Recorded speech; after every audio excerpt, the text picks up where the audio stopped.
Hello everyone, আমি Rozina and welcome back to my channel Rozi's recipes. আজ আমি শেয়ার করতে চলেছি ইলিশ মাছের খুব ট্র্যাডিশনাল একটি রেসিপি, বেগুন ইলিশ বা ইলিশ বেগুনের তেল ঝোল। তার জন্য প্রথমেই দুটো ইলিশ মাছ আমি ভালো করে ধুয়ে ম্যারিনেট করে নেব।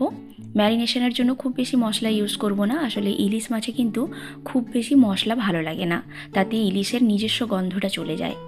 এখানে আমি সামান্য পরিমাণ নুন আর হলুদ দিয়ে ম্যারিনেট করে নেব, আর শেষে একটু সর্ষের তেল দিয়ে দেব। ম্যারিনেশনের সময় সর্ষের তেল দিলে কিন্তু ইলিশের টেস্ট অনেকটা বেড়ে যায়।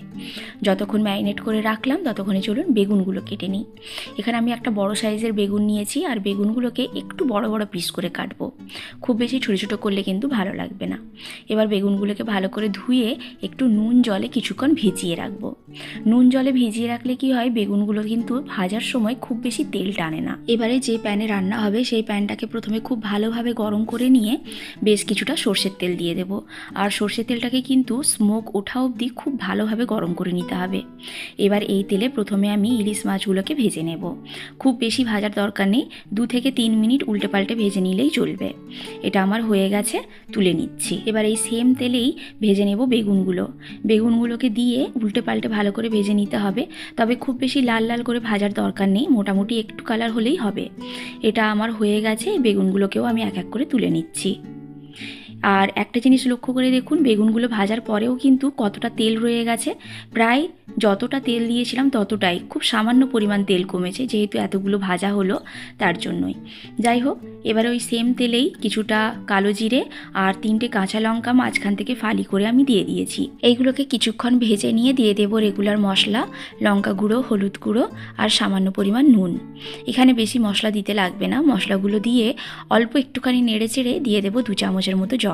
এবার জলটা দিয়ে কিছুক্ষণ মশলাগুলোকে কষিয়ে নেব, যাতে মশলার গন্ধটা চলে যায়। যখন দেখবেন তেলটা উপরে ভেসে উঠেছে এবং ঝোলটা একটু গাঢ় হয়েছে, তখন মনে করবেন মশলাগুলো ভাজা রেডি হয়ে গেছে। এটাও রেডি হয়ে গেছে। এবার আমি এতে বেশ কিছুটা জল দিয়ে দেব, যতটা ঝোল রাখতে চাই ততটার মতো। এবার একটু নেড়ে চেড়ে ঝোলটা ফুটে ওঠা অবধি ওয়েট করব। ঝোলটা যখন এরকমভাবে ফুটে উঠবে তখন এতে প্রথমেই বেগুনগুলোকে দিয়ে দেব।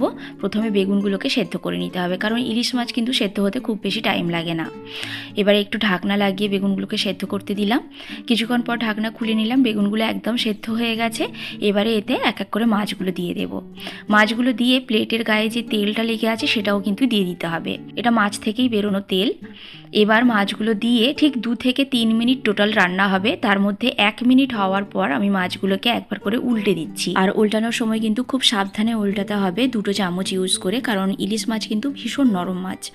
আবারও ঢাকনা লাগিয়ে ঠিক 1 থেকে 2 মিনিটের মতো রান্না করে নেব। টোটাল 3 মিনিটের মতো রান্না হবে, কারণ ইলিশ মাছ কিন্তু খুব বেশি সেদ্ধ করতে নেই। খুব বেশি সেদ্ধ করলে ইলিশের নিজস্ব যে টেস্ট বা গন্ধটা থাকে সেটা নষ্ট হয়ে যায়। এই ছোট ছোট টিপস অ্যান্ড ট্রিক্সগুলো ফলো করে একবার ইলিশ রান্না করে দেখুন, আশা করি আপনাদের ভালো লাগবে। আমার এই ভিডিওটি যদি আপনাদের ভালো লেগে থাকে তাহলে লাইক, কমেন্ট, শেয়ার করে আমার চ্যানেলটি সাবস্ক্রাইব করে নেবেন।